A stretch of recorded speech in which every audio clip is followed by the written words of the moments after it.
For those that think they can't move on and recover, there is life after infidelity. Part 2. So, after 5 years of NC with her, I'm returning with some fresh information on how the encounter with C went. And boy, did things get a little dirty. And I went to her parents' place for a celebration of her young cousin. It's your birthday. I couldn't figure out why she was so happy at first, but he was her favorite cousin, and he taught her how to play the piano, so I think she wanted to show him off. The man was also really cool and a beast on those keys. The party was fantastic, and everyone was having a nice time. And I were chatting to her parents, and her father was still joking about wedding dates with us. Everything was going swimmingly until I saw the old circle with C as their conductor through the throng. I was astounded by how well she still looked. She still had the chuckle I used to like, and she was becoming the focus of attention.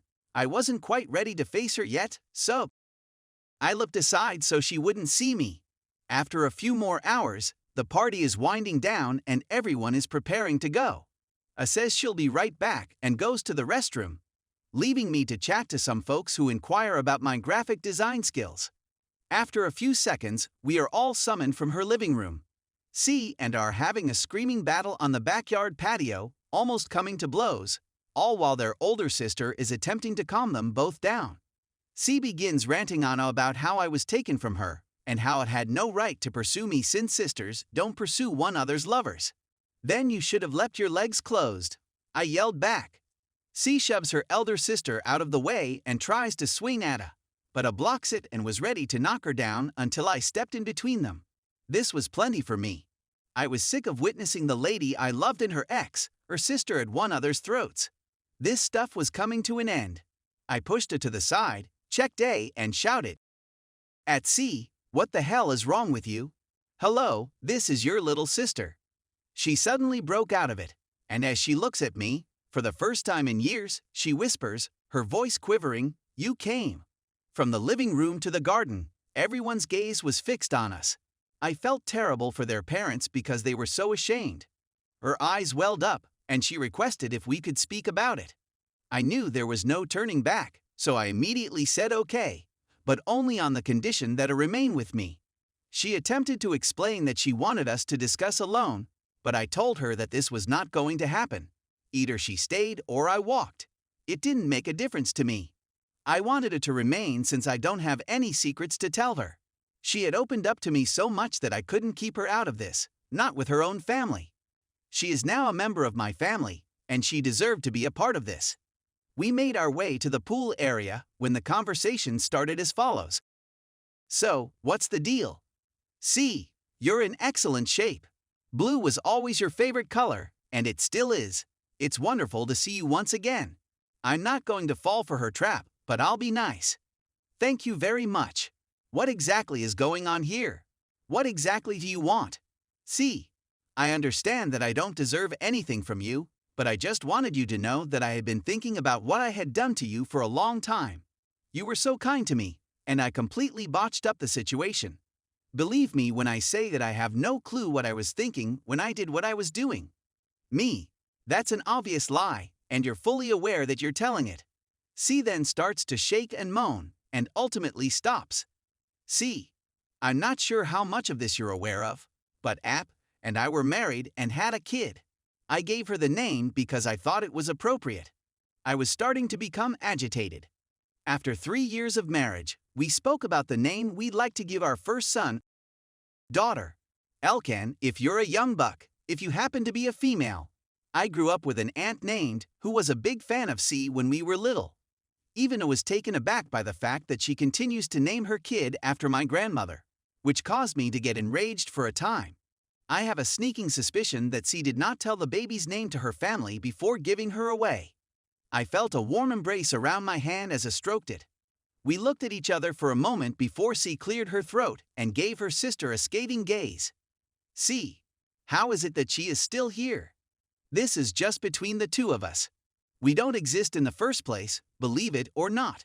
And I have been dating for a year and 2 months. The 3 years I spent with you were nothing compared to what that meant to me.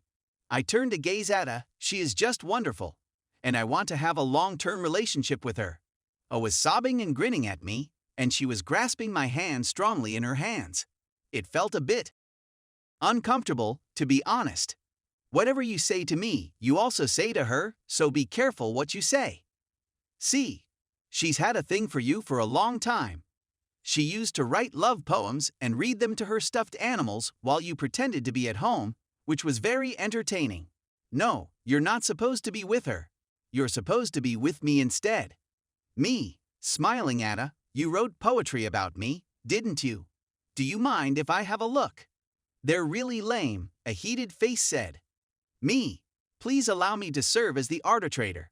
We are being cut off by C. Look, I know you're conspiring with her in order to damage me, and I'm going to take you out with an eye for an eye. Is it possible for us to just restart, you with my sister and me with app? I'm feeling a lot better right now. Please accept my sincere apologies for making such a dreadful error. I'm just a normal person. People make errors, but I've learned to be a better person as a result of my blunders. I'm certain that I can restore your trust. Please allow me to put things right. Will you at the very least provide that courtesy to me? I swear there are stones embedded in this girl's body. I had at the end of my rope at this point. Me. Years ago, you squandered it when you decided to betray me. Especially on Valentine's Day. No, you must hear this. For the next 5 years, I kept asking myself, what did I do wrong? Why wasn't I sufficient? It took some serious soul searching to realize that the issue wasn't falling in love with you, but rather being dazzled by you. I let our relationship blind me to who you really were and why your previous lovers never stayed around. You're completely depleted. Always yearning for someone to fill that empty glass within you. You've never found out what you're looking for. I'm not going to be another pouring into your glass. I honestly thought seeing you would be more difficult than this, but I no longer care about you.